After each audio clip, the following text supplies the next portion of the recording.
Good afternoon, everybody. Thank you for coming out today. Thank you for coming out. We're going to get ready to get our program started. On behalf of Sprinkler Fitters 692, on behalf of the National Fire Sprinkler Association, on behalf of Councilman Mark Squilla's office, we'd like to thank everybody for being here today.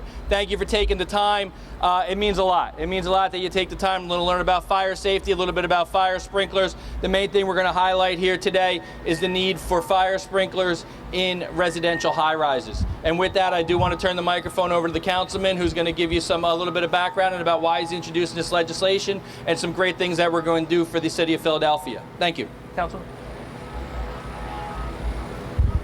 Thank you, David. And what I like to say is, on the heels of Fire Safety Month we had in October, really important to realize how important it is to have safety measures put into all residential properties here in the city of Philadelphia.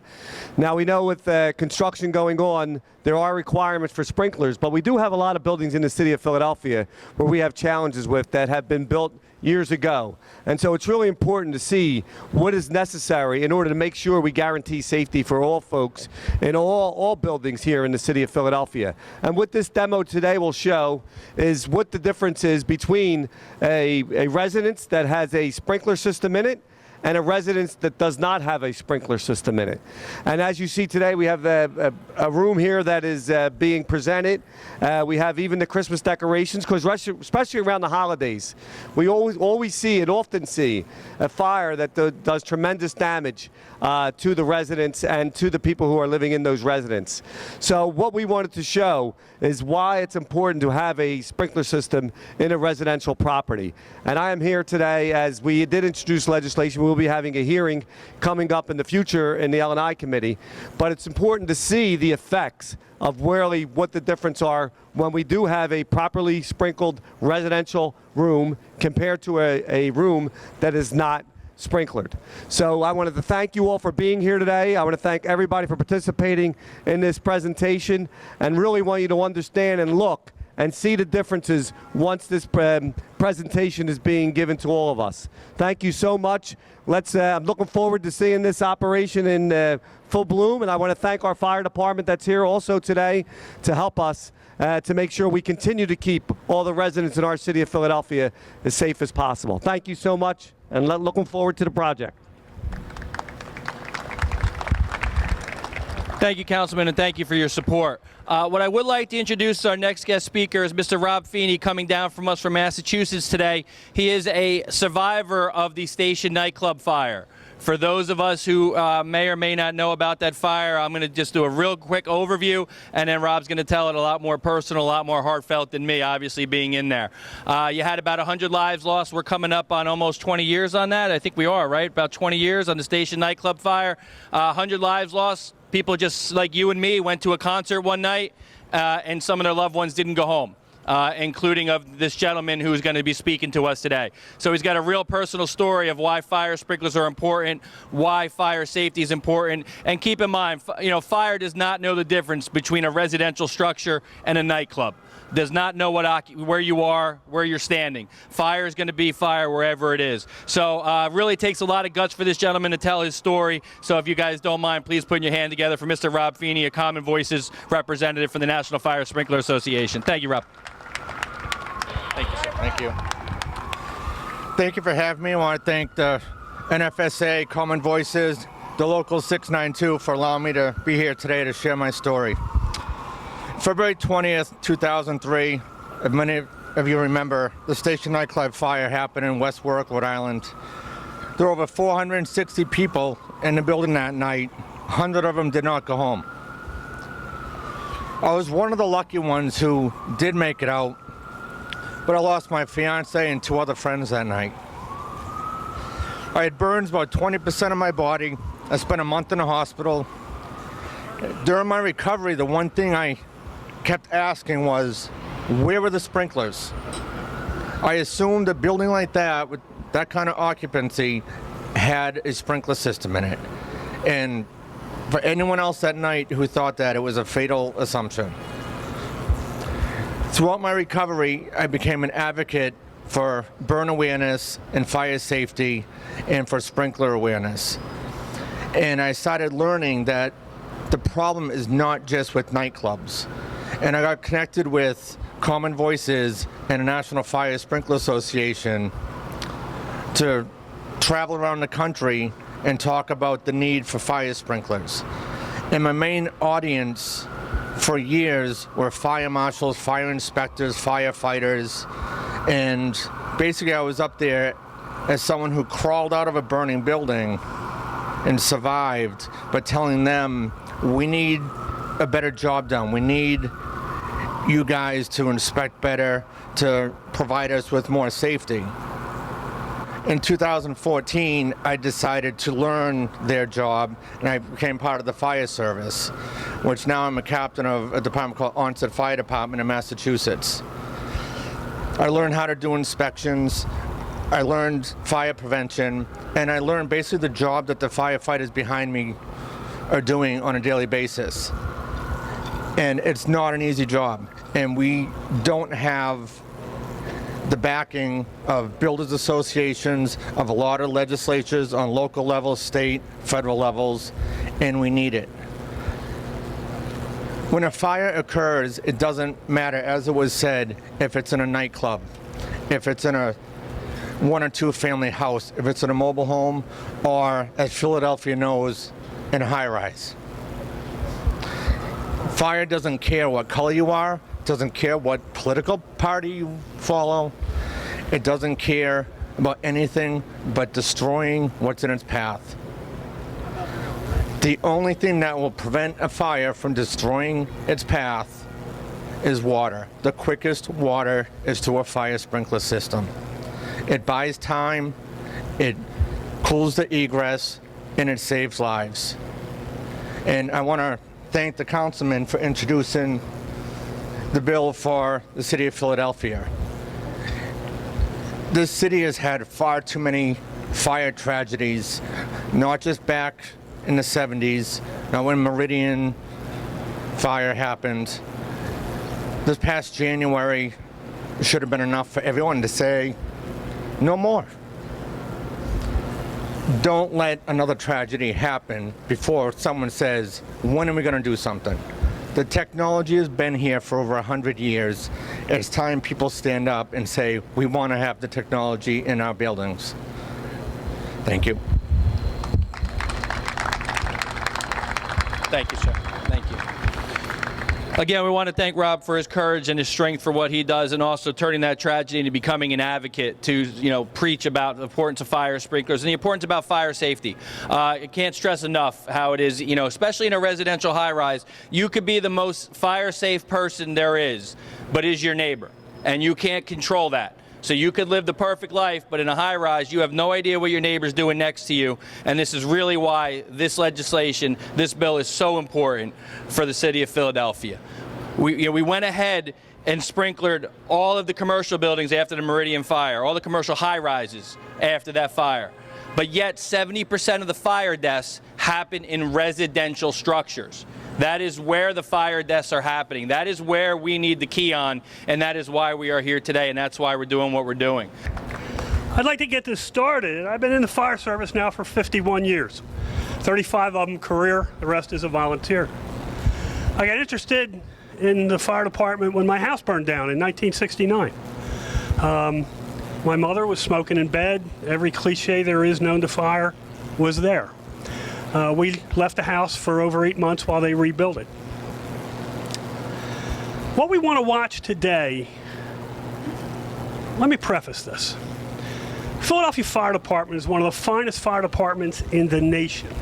They are absolutely wonderful.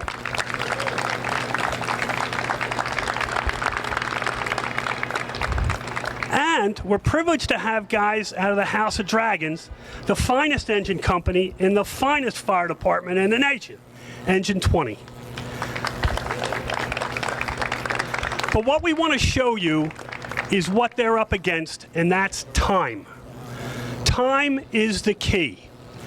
We have a clock set up over there, and there are standards that need to be met by career fire departments. And we're going to want you to keep these standards in mind when you watch the fire and the clock. When you dial 911, the standard says that phone should be answered in 15 seconds. So we're going to set that clock off as soon as the smoke detector makes noise and pretend that that's when somebody dials 911. At 15 seconds, you get 911, what's your emergency? And you begin to tell the dispatcher what your problem is. The dispatchers or telecommunicators today, I'm an old guy, they've got 1 minute to get the information they need to dispatch the fire. So the fire department, engine 20, is going to be dispatched at 1 minute 15 seconds. The standard then gives engine 20 80 seconds to get out of the house. 1 minute 20 seconds to stop whatever they're doing, get their gear on, get on the apparatus, and go. So now they leave the station at 2 minutes 35 seconds. The standard then gives the first engine 4 minutes to get to the scene. So we're going to have an on-scene time of 6 minutes 35 seconds. I did some research on this whole subject a number of years ago. I did some time motion studies, looked at an engine company attacking a second floor fire, simulating a 35-foot front yard setback. It took about a minute and a half to get water on the fire from the time the maxi brakes went on the apparatus. So we're at 6:35 plus 7:35. You're looking at 8 minutes and 5 seconds to meet the gold standard for fire departments. So what we're going to do is light the sprinkler side first. As soon as the smoke detector sounds, who's got the clock? I got the clock, sir. Okay. As soon as the smoke detector sounds, he's going to start the clock, and let's see what happens. Go.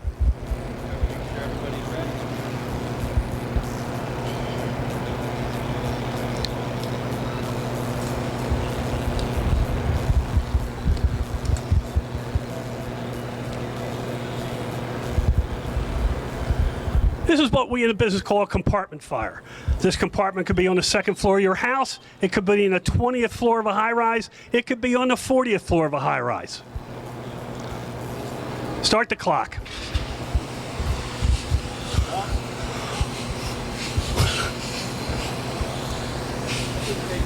That didn't take long at all. We didn't even get the clock started. The amount of heat that was being generated in there set the sprinkler head off. One sprinkler head. You watch them in the movies, and when the sprinkler head goes off, the whole building goes off. That's not true. Only the sprinkler heads in the immediate area of the fire actually go off. Okay, that's the sprinkler side.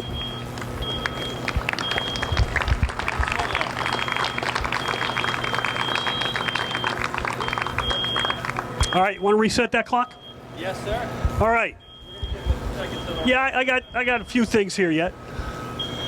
What should be understood if you study this phenomena called fire is a stage in a fire called flashover.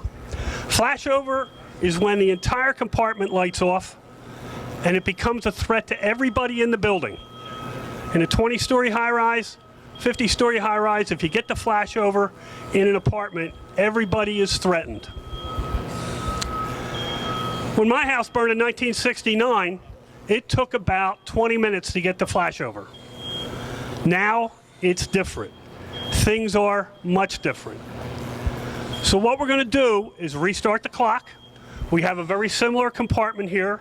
We're going to start the clock when the smoke detector goes off. Same thing as I just told you before. And we're just going to see what happens.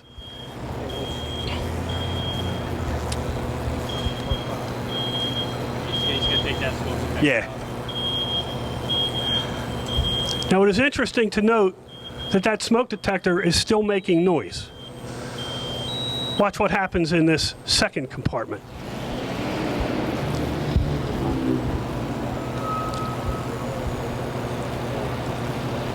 All right.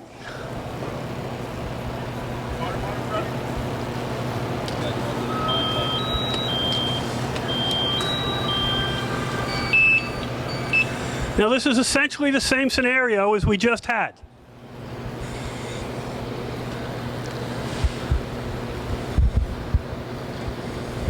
You can see smoke coming out right now. The clock starts. So at 15 seconds, the telecommunicator answers the phone. That happens right about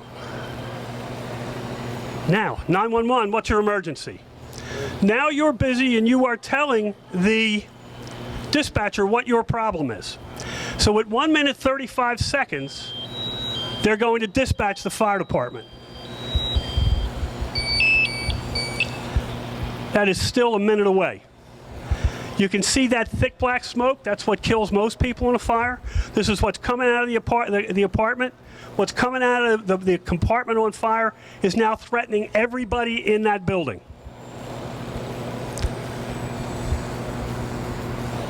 Fire department's still not yet been dispatched. What you're going to witness here is flashover. It is another 34 seconds before the fire department even gets dispatched.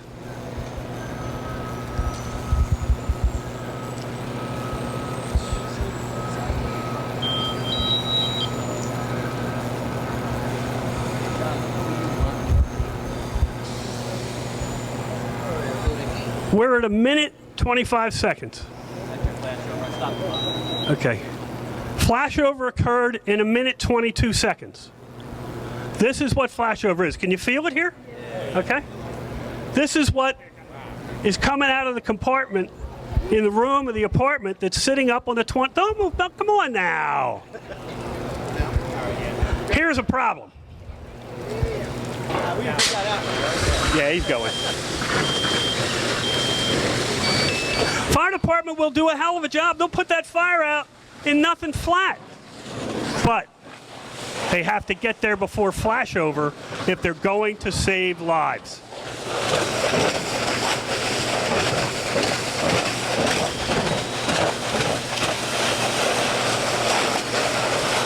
Now I want you to look at that clock, the minute 22. We had said the fire department, if they are the best in the world, will arrive at about 4 minutes, 30 seconds. The fire became deadly. It became exceedingly destructive at 1 minute, 22 seconds. And you 20s here, Engine 20, can be the best in the world. The funny thing is, if this fire occurred next door to the firehouse, they still can't get there because of furniture. Our furniture is now made of synthetics, where it used to be made of cotton and wood. Now it's made of polyurethane foam, synthetics. The amount of heat that comes off of that in a short period of time precludes the fire service anywhere from getting there fast enough. All right, the engine company did a hell of a job. Give them a hand.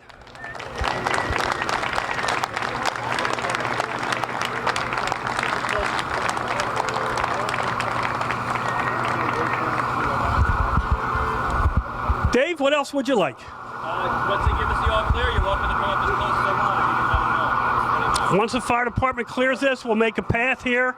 You can come in and see the difference between the two compartments. By the way, when you get home tonight, don't forget to check your smoke detectors. We set it all up in the office.